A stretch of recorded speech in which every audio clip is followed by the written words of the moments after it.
Coming to you live from the It's Always Sunny in Seattle studios, this is Open Mic, a podcast about art, inequality, and the troubles of 2024 America.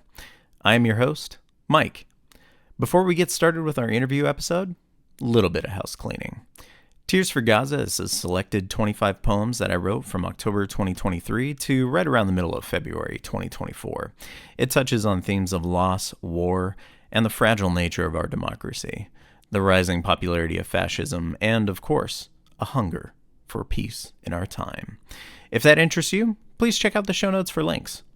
It just released this Monday. I'm reading this here on a Wednesday afternoon, and I'm excited for you to read it. The response I've gotten this far has been nothing but heartwarming. Thank you. I'll begin today's interview episode by reading you a poem from it, and then we'll get right into the interview with Tyson Martin. Guidance. Gusts whistle betwixt my fingers, a gentle breeze upon my wrist. Aerodynamic thumbprints, words escape effortlessly, blowing where the wind will guide me. A hurricane of malcontents swirling across the continents. Tornado winds of wild thoughts, currents of forget-me-nots. A zephyr has been heaven sent, blowing through the firmament. From sea to shining sea, surely the wind will guide me. All right, everybody. Thank you for joining us here on the Raw Plus Seattle Open Mic Podcast. I'm here with a very special guest, Tyson Martin, the first person I actually had in mind when I was launching this podcast. So welcome to the podcast, Tyson. Introduce us and tell us your pronouns. Hello, sir. My name is Tyson Martin, and I am from Vancouver, British Columbia, Canada. I am a he, him. I'm here to rock the house with you on this fun little venture. Oh, heck yeah, man. Let's talk a little bit about how we met, too. Community over competition. What does that mean to you? Community to me is everything. So I started this game of photography 5 years ago after a lifetime of skateboarding. So that was my creative expression. Traveled all over competing and doing all that fun jazz. Broke my ankle 9 times, kind of put me on the sidelines permanently. So I decided I'm going to have kids and not have any creative expression for probably 10 or 15 years. Daughter was leaving to go to Mexico. Said, Dad, I need some extra money. I have this camera. Do you want to buy it? And I'm like, yeah, sure. I'm thinking I'll take some snaps. My kids hang out. My dog found long exposure water photography, learned how to do it, and it was over. Where that goes is that the competition aspect is I decided wildlife photography was a great way to get started.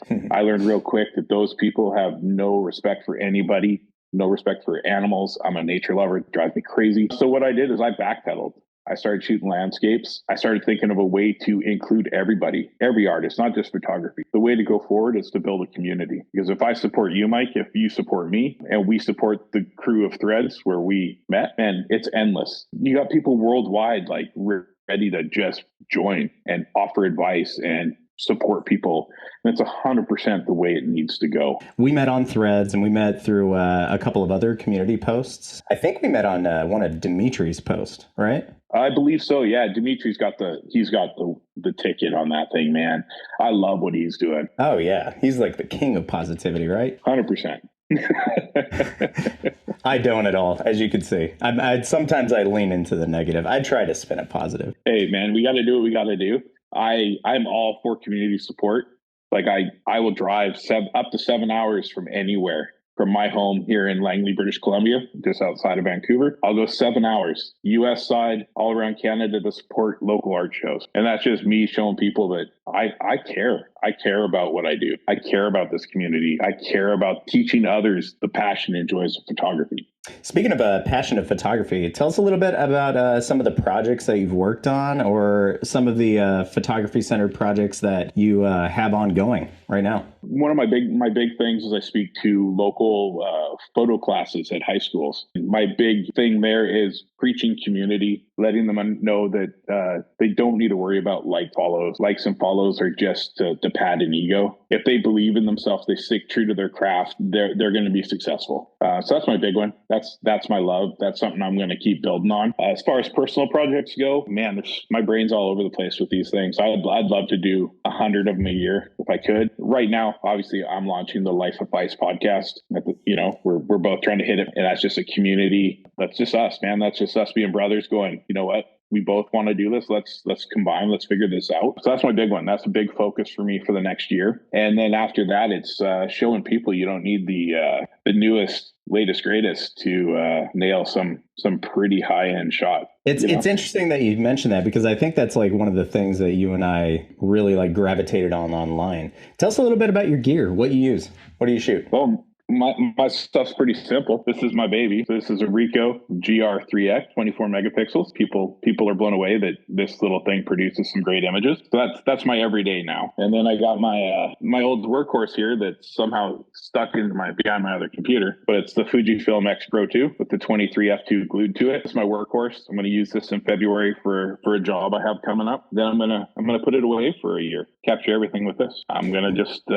I'm just going to go for it. It's going to give me the ability to really slow down and think about the images I produce. I don't like to produce a lot of images. I don't like to edit. I don't like to put a lot of time into my edit. My edits are 5 to 10 minutes maximum. And the fact that I'll be stuck at 40 millimeters will make it so I really have to work on my composition. It's going to make me a better photographer overall.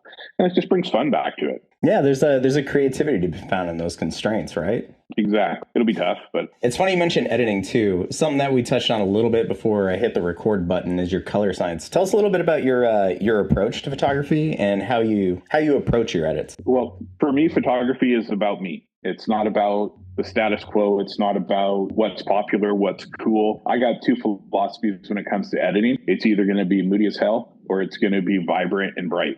I'm not usually an in-between guy. So what I did is I created a really, really basic preset myself. I just threw some things that I liked together. And that's how every raw file gets entered into my system, is through that preset. And then I just play. It's not bright enough. It's not vibrant enough. Yeah, let's throw that saturation up. Let's throw that vibrance up.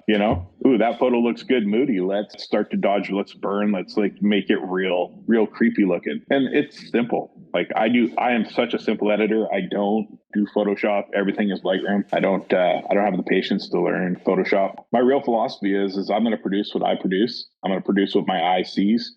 Whether it's outrageous and outlandish because other people didn't see it the same way that day, that doesn't matter to me because I saw a vision, I had that vision, and I just went after it. Is that the thought process behind the Life of Fies? No, Life of Fies basically was started to base it around mental health. I went through some rough things, and I was in a pretty low place. So when FICE came about, FICE stands for Photography Heals Your Soul, and I 100% believe that if anybody can fall into a creative field, it's going to help you establish a stronger mental health. It's going to make you feel better. It's going to make you be able to express yourself to everyone around you. With the FICE, it came about through my ex-wife passed away from an overdose of fentanyl.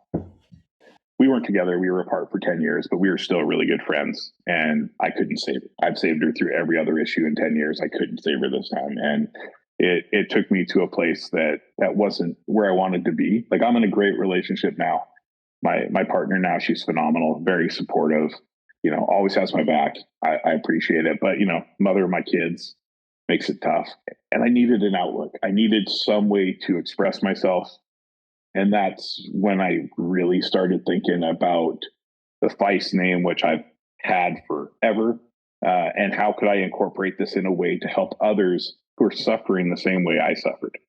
Their mental health is not good, but their creative soul, how can I get them to express themselves enough and open themselves enough to be willing to just be an open book? It's like when I posted the other day, when I posted the story about her and I was getting messages, oh, you're just looking for sympathy. Like, no, dude, how can I go and say that I want to build a community over competition when I'm not willing to be open, when I'm not willing to share my story so people see like it's okay to share? We all have speed bumps in life. We all have potholes, but it's how we pass and bypass those potholes and speed bumps is how we grow as humans and as a good supportive community. And that's a big part. Is I see so many people upset and sad and disappointed in where they are right now because their photo got 2 or 3 likes. Or their home life sucks, or their relationship's garbage. Like we all have been there, but people are so afraid to just be human and just be like, I got you. And so when I say I've got you, I got you. Whether it's a shoulder to cry on at 3 a.m, whether it's, you need someone to talk to, man, I got you. I didn't have that through most of my stuff. Besides my divorce and everything else, it was awful. All my friends bailed. Like everybody left me. I was a single dad, 4 kids. I didn't have anyone. I had my mom, my mom got super sick and passed away in 2015. I lost my support system, and that's why I'm here. My photography is a gift that I was given. I have a hard time believing it sometimes when people are like, "Dude, that's sick," because I don't believe it. I'm my biggest critic. But for me, it's not about me selling photos. It's not about me doing galleries. It's not about me doing this. My purpose is to help people see that their skill, their creativity, their path, their future, all is really bright if you have the right people supporting you. Oh, 100%. That is the ethos behind the community over competition, right? 100%. And I throw that up as often as I can. I throw up things, I just throw it up, man. Photographers, I'm proud of you. It's not easy, man. It's not easy to throw yourself out there. It's not easy to be on. It's not even easy to be on this, man. And I feel like I've known you forever. But I'm being real. I'm being me, and I'm just going to keep that, because I want to see everybody be successful. We're not all going to be, we're not going to all be Fred Herzog. We're not going to all be Ansel Adams. We're not going to be these people. But we all have a story to tell. And we're all going to be better because we have burst mode. So. Oh, heck yeah. You shoot burst too. If I can't get 100 frames a second, I bet I might as well just quit. I think I went out on the weekend and I came home with a whopping 8 photos. When you go to approach your photo walks, what goes into your mind on choosing a location? Nothing. I just kind of drive. Like where I live, I'm kind of out in a smaller-ish town. So I have a loop that I do. And then all of a sudden I'm like, okay, I'm going to walk here. And then I just shoot. That's why I have photos of garbage cans. I have photos of recycle bins with chains and locks, right? And it's just, I've never been good at planning. I'm not a planner. I don't make lists. I don't do any of that. So for me, I plan it's going to be, okay, I'm going to Vancouver. That's my plan. Or I'm going to New Westminster. It's another town about a half hour away. Both these places have such cool old school architecture, and they're gritty, they're grimy, they're dirty, but they're beautiful. And that's another avenue I look at. I look for beauty in the broken, whether it's broken cars, dilapidated buildings, destroyed garbage cans, trash piles. I just look for something that can reach people. Half of my landscape shots, I just happen to walk by and see it. And I was like, oh, that looks cool. Like, I posted that sunrise with the frozen river, and that was literally drove by it, looked over, saw it, stopped, walked back, took a shot, got back in the car and left. Oh my God. I would have thought you would have planned that one. Like, no, because I'm the type of shooter, I'll go to a spot and I'll sit there and kind of like catalog in my mind, like, what does the light look like this time of day and what will it look like in this hour? And I'll make a mental note to come back. Yeah. Well, because I suffer from concussion syndrome, it's really hard for me to sit at places and go, okay, the light's going to be great at 9:03, because I'll come back at 10:30 and be like, oh, the light sucks. Wonder what happened. That's just the way I do things. And so for me, I'm more of a spur of the moment. I know what I like to shoot, and I like weird things. So I just will walk. I'll walk alleyways. I'll walk laneways. I'll walk streets. I'll walk through the forest, because around here we have a lot of old cars that are in the riverbanks and things that are just beat up from the elements. And I'll go look. I maybe walk it 100 times and I'll take 100 different photos, because I see something different every time. And that's how I've always based myself. I just shoot what my eye feels. Like I see it and I'm like, yep, that's it. And I shoot it, never more than 1 or 2 shots, and I'm on my way. That's insane. And for the people out in podcast world, go ahead and give us your Instagram and your threads, because when you're describing these scenes and you're describing your process, that this is what pure talent sounds like. Where can we find you online? You can find me both places at Tyson Martin. Super simple. I'm on everything is at Tyson Martin.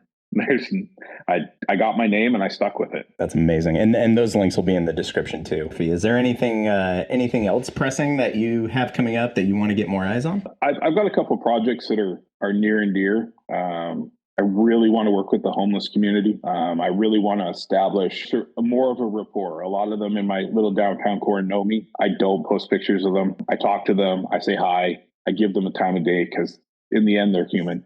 They're human beings, man.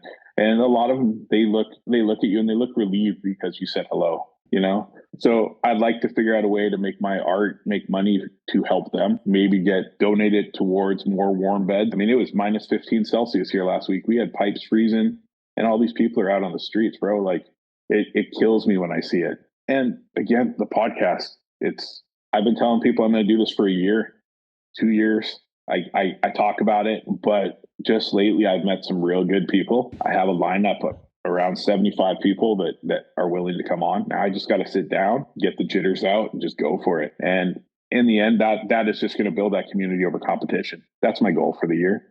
That plus Rico, if you're on there, hit me up. I would love to. I'd love to talk about doing some work together. I think you're talking me into getting another Rico too. Well, when I come down to Seattle to do that walk with you guys, I'll let you take it for a spin. You can see what the X is all about. Oh, I'm excited to check that out. I think the one reason why the Rico, and I used it, and I would say like much of my early photography, all of my photography in 2020 was all Rico shots. But nice. the reason I gravitated away from it was that 28 millimeter, they just ended up being a bit wider than I wanted. So the change from that to the Fuji system that I have now, my first was the 50 millimeter equivalent, the 35 f1.4. Yeah, that's my golden lens right there. I've probably owned that lens 5 or 6 times. I end up selling it for cheap to new Fuji shooters because they deserve some of that magic. I get friends, I'm going to buy the XC 35, and I'm like, nah, man, $200 more. You're buying my 35 1.4. And you're going to experience true magic because that lens is unbeatable. I've had the 50 f1, great lens, big as heck. I wouldn't take it street shooting at all. And that 35 1.4, man, it just renders so good. It's just such a good lens. But now I'm stuck with f2s. Hey, those Fujicrons aren't bad. Yeah, you mentioned you're shooting with the 23. And what other lens systems do you have back there? So I've got my trusty 50 mil f2. Of course. 16 mil f2.8. All my Fujicrons, they run a quarter black Pro Mist filter. I run a Pro Mist filter on everything. I have filter adapter for the Ricoh as well, which runs a 49 millimeter. So the 16-2.8 is a 49. So they interchange the filters there. I like to adapt old lenses. So this here is a good old SMC Super Takamura. I don't know. I think it's a 35 f2. And I bought a whole bunch of old vintage lenses in a bag at a thrift store. I adapt them. I have a whole run of Pentax lenses. I have a whole run of the Takamura M42s. Adapt them to the X Pro, and I love it. It slows you down like no tomorrow. You really think about every shot that you do.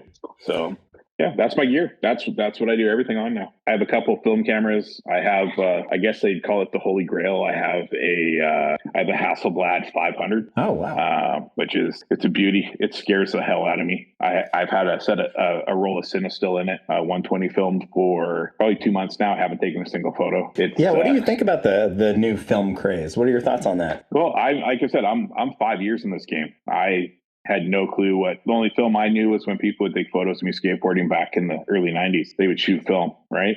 Other than that, didn't have a clue. I don't really seem to follow trends. I bought an XT3 when nobody knew what Fuji really was. We had your small core. You didn't have a lot of people going, "No, Fuji's Fuji."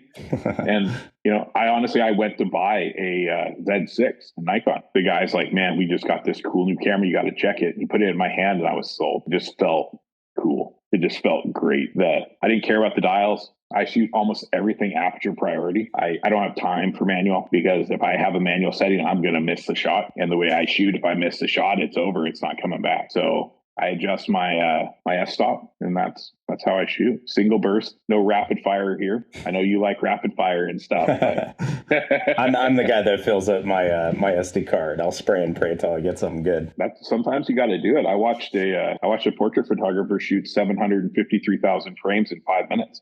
It was super impressive. My daughter shoots fashion and portrait. She's actually who got me into photography. Brianna is she's my muse. She's the most talented photographer ever, and she's just waiting for that break. And when it comes, the world's going to be shocked. Oh heck yeah, we'll have to have her next on the pod. Yeah, she'll do it. She just had her second baby, so she's in the mama mode right now. But she's a Canon shooter, and I don't hold it against her. It is what it is. Not all it is what it is. Fuji, I guess. We'll have fun. That's what it's about, man. This is about fun. Oh, whatever definitely, man. Whatever I can do from it, whatever I can make from it is just going to be a bonus.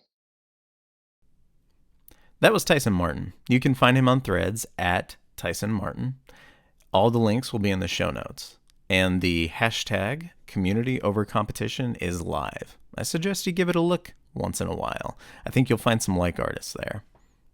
Anyway, thank you for listening. Stay progressive and be creative.